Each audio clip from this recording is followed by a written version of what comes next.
ఉందని మాట్లాడిండు. చదువుకునే విద్యార్థుల సంఖ్య చెప్పడం జరిగింది. 1913 మంది చదువుతున్నారని చెప్పడం జరిగింది. మరి అందులో ఏం తప్పుందో నాకు అర్థం కాలే. ఒకసారి మీ దృష్టికి తీసుకురావాలని కోరుతా ఉన్నాం అధ్యక్ష. మేము ఈ సంవత్సరం క్లియర్ చేసినాయి 7, 12 తర్వాత ఎంపిక చేయబడ్డాయి. ఇది ఈ గవర్నమెంట్ వచ్చినాక ఎంపిక చేయబడ్డాయి. ఎస్సీ కింద 210 మంది సార్. దరఖాస్తులు 676 వచ్చినాయి సార్. దాంట్లో 210 మందిని సెలెక్ట్ చేయడం జరిగింది. బీసీ సంక్షేమ శాఖకు 300 మంది విద్యార్థులను సెలెక్ట్ చేయడం జరిగింది. మైనార్టీ శాఖ ద్వారా 500 మంది విద్యార్థులను మరి సెలెక్ట్ చేయడం జరిగింది అధ్యక్ష. అదేవిధంగా ఎస్టీ శాఖ ద్వారా 100 మంది విద్యార్థులను సెలెక్ట్ చేయడం జరిగింది అధ్యక్ష. ఆయా వచ్చినటువంటి దరఖాస్తుల ఆధారంగా దాదాపుగా 64 అంటే 1110 మంది సెలెక్ట్ చేయడం జరిగింది అధ్యక్ష మొత్తం. అదేవిధంగా ఫీజుకు సంబంధించి ఫీజులు మరి ఏదైతే ఉందో ఉన్నటువంటి 25 కోట్లు గతమి, మళ్ళీ తర్వాత 142 కోట్లు అన్నీ కలిపి 167 కోట్ల రూపాయలు పూర్తిగా చెల్లించడం అయింది. మరి వీళ్ళు ఎక్కడ ఏ అప్డేట్లు ఉన్నారో నాకు తెలియదు అధ్యక్ష. అదేవిధంగా పోస్ట్ మెట్రిక్ స్కాలర్షిప్స్ కూడా మరి ఏదైతే 23 వరకు కాంగ్రెస్ ప్రభుత్వం వచ్చే నాటికి రాష్ట్రంలో 4332 కోట్లు బకాయి ఉంటే మరి ఆ బకాయిలను తర్వాత బకాయిలు కూడా ఈ 1108 మాత్రమే ఉన్నాయి అధ్యక్ష. వాటిని కూడా క్లియర్ చేయడానికి మరి మా ఆర్థిక శాఖ మంత్రి క్లియర్గా చెప్పడం జరిగింది అధ్యక్ష. ఈ 2-3 రోజుల వాటిని కూడా క్లియర్ చేస్తారు అధ్యక్ష. నాకు అనిపిస్తుంది మరి ఎక్కడ మేము ఏ సంఖ్య తప్పు చెప్పినాం, ఎందుకు అంత ఏదో ఆగమైపోతుంది. అసలు గతంలో విదేశాలకు ఏ ఎస్టీ ఏ ఎస్సీ ఏ బీసీ పోలేదన్నట్టుగా. ఓకే, ఇదొక అవకాశం చదువుకోవడానికి, దాన్ని మేము కంటిన్యూ చేస్తున్నాం. ఎత్తేస్తే మీరు నెత్తినోరు కొట్టుకోవాలి, కానీ మేము ఎత్తేయలే కదా ఆ పథకాన్ని. చూసుకోండి మీరు మీరు వెబ్సైట్లో చూసుకోండి, మీరు వెబ్సైట్లలో చూసుకోలేదు. మరి కమలాకర్ లాగానో ఇంకో పెద్దల లెక్క మేము ప్రైవేట్ స్కూళ్ళ నుంచి వచ్చిన కాదు సార్. మాకు సూటిగా గవర్నమెంట్ స్కూళ్ళలో చదివినాం, గవర్నమెంట్ హాస్టల్స్లో వచ్చినాం. సుత్తి లేకుండా సూటిగా మాట్లాడుతాం. తప్పైతే తప్పని ఒప్పుకుంటాం, ఒప్పైతే ఒప్పని మొప్పుకుంటాం. కానీ ఆయన లెక్క మరి తప్పు మాట్లాడుతుంది ఏం తప్పు మాట్లాడినా నేను చెప్పండి అధ్యక్ష. ఇంతమంది చదువుతున్నారు, ఇన్ని వాయిదాలుగా చెల్లిస్తున్నాము. ఇప్పటికీ 167 కోట్లు చెల్లించడం జరిగింది. ఇంకా 25 కోట్లు డ్యూ ఉంది, అది కూడా తొందరలోనే చేస్తాం.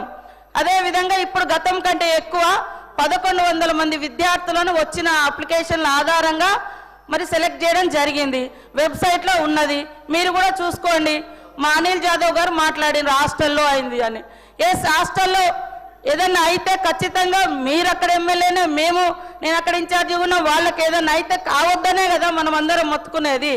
ఎవరైనా ఇప్పటికి కూడా ఈ వేదిక ద్వారా కావాలని కానీ నెగ్లిజెన్స్ ద్వారా కానీ పిల్లలకు హాని చేస్తే ఖచ్చితంగా కఠినమైనటువంటి చర్యలు తీసుకోబడుతుందని ఆయా వార్డెన్లకు, ఉద్యోగులకు, అక్కడ బాధ్యత తీసుకున్నటువంటి ప్రిన్సిపల్స్కి అందరికి కూడా హెచ్చరిక చేస్తూ ఉన్నాము. కాబట్టి విద్యార్థులకు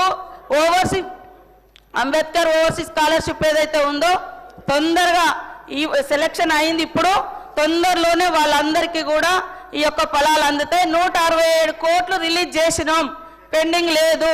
మీ ప్రభుత్వాలలోనే పెండింగ్ పెట్టిపోయారు అన్నీ, కానీ మేము క్లియర్ చేసుకుంటూ వస్తున్నాం. ఇది ముచ్చట.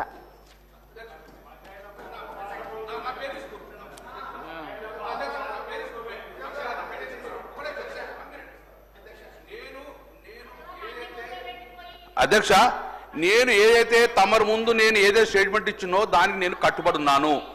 నిన్న మార్నింగ్ 12 గంటలకు కూడా నాకెవరు చెప్పరు, కమిషనర్ చెప్పారు. కాబట్టి వెబ్సైట్ ఓపెన్ చేస్తే 12 గంటలకు రిపోర్ట్ డౌన్లోడ్ చేసింది మీ దగ్గర ఇచ్చిన అధ్యక్ష. అందులో ఏ ఒక్కరు సెలక్షన్ కాలేదు, 2023 నుంచి ఏ ఒక్కరు సెలెక్షన్ కాలని చెప్పి మీ ప్రభుత్వ వెబ్సైట్ చెప్పారు. నాకు తెలియదు, మరి అర్ధరాత్రి మళ్ళీ లిస్ట్ అవ్వాలని చెప్తే నాకు తెలియదు. కానీ క్లియర్గా నిన్న మధ్యాహ్నం 2 గంటల వరకు కూడా గవర్నమెంట్ పోర్టల్లో ఉన్న డౌన్లోడ్ చేసిన ఒక్క బీసీ, ఒక్క ఎస్టీ, ఒక్క మైనార్టీని కూడా ఇంతవరకు సెలెక్షన్ చేయలేదు, ఒక్క బ్రాహ్మణ సెలెక్ట్ చేయలేదు. కాబట్టి దేనిని కట్టుబడి ఉన్నాను. దానికి సీతక్క గారు క్లారిటీ ఇవ్వాలి. ఇస్తామని చెప్పాలి, కట్టుబడి ఇస్తారు. ఇంతవరకు ఇంత పోని అది అనౌన్స్ చేసిన పేర్లు ఇవ్వండి. మీరు ఎంతమంది పేర్లు అనౌన్స్ చేసిండో ఇవ్వండి. ఇప్పుడు ఉంటాం మేము. గంగుల కమలాకర్ గారు 15 నెలల అధ్యక్ష మా ఆవేదన కూడా వినరా అధ్యక్ష? మంత్రి గారు మా ఆవేదన కూడా వినరా? మంత్రి గారు స్పష్టంగా జవాబు చెప్పినారు. సరే క్లారిటీ ఏంటి అధ్యక్ష?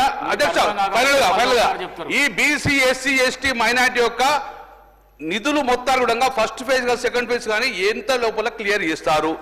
ఖచ్చితమైన డేట్ మీ ద్వారా గౌరవ మంత్రి గారు అనౌన్స్ చేయాలి. తర్వాత Jio number 10 important. Jio number 10 పక్కకు పెట్టకండి, దయచేసి దీన్ని ఇంప్లిమెంట్ చేయండి. స్వదేశంలో ఉన్న కూడా విద్యార్థులకు ఐఏఎం కాలేజీలో చదివే అర్హత ఉంటుంది కాబట్టి ఒక్కొక్కరికి 2 లక్షల రూపాయలు కూడా మంచి పథకము. దీని కూడా ఎంత లోపల మీరు పథకాన్ని ఇంప్లిమెంట్ చేస్తారో గౌరవ మంత్రి గారు ఇంపార్టెంట్ ఇష్యూ కాబట్టి బడుగు బలహీన వర్గాలు చెందిన ఐటమ్ కాబట్టి క్వశ్చన్ కాబట్టి గౌరవ మంత్రి గారు డైరెక్షన్ ఇవ్వాలని చెప్పి గౌరవ మంత్రి చెప్పాలని చెప్పి నేను కోరుతున్నా అధ్యక్ష. గౌరవ మంత్రి క్లియర్ చేసిన లిస్టు కూడా ఇస్తా ఆయనకు. ఎంతమంది పాత పెండింగ్ క్లియర్ అయినాయో విత్ నేమ్స్ ఇస్తాం సార్. అది కూడా మీకు ఎస్సీ ఎస్టీ బీసీలు ఎవరెవరు కావాలో మొత్తం డీటెయిల్స్ ఇవ్వడం జరుగుతుంది. ఆల్రెడీ శాంక్షన్ చేసినాక శాంక్షన్ కాకుంటే వాళ్ళ లిస్ట్ అవుట్ కాకుంటే కాలేదని చెప్తా. లిస్ట్ అవుట్ అయింది కాబట్టి మీ చేతికి ఇవ్వడం జరుగుతుంది. గతంలో లిస్ట్ అవుట్ కాలేదు, నేనే ఆ రోజు ఈ సీఎం గారు చూస్తున్నారు ఎడ్యుకేషన్, నేనే ఆ రోజు ఆన్సర్ ఇచ్చిన. ఈ రోజు కూడా నేనే ఆ రోజు ఇంకా కాలేదు చేస్తామని చెప్పిన, ఈ రోజు అయింది ఇస్తామని చెప్తున్నా. 167 కోట్ల రూపాయలు పాత బకాయిలు ఇచ్చినాం, ఇంకా 25 కోట్లు పెండింగ్ ఉంది. అది కూడా తొందరలోనే క్లియర్ చేస్తాం. క్లియర్ అయిన లిస్టు కూడా పంపిస్తాయి సార్. జియో 10 కూడా తప్పకుండా నేను మా విద్యాశాఖ మంత్రి గారు సీఎం గారే ఇప్పుడు చూస్తూ ఉన్నారు కాబట్టి వారి దృష్టికి తీసుకెళ్లి తొందరలోనే మీకు ఆన్సర్ చేయడం జరుగుతుంది అధ్యక్ష.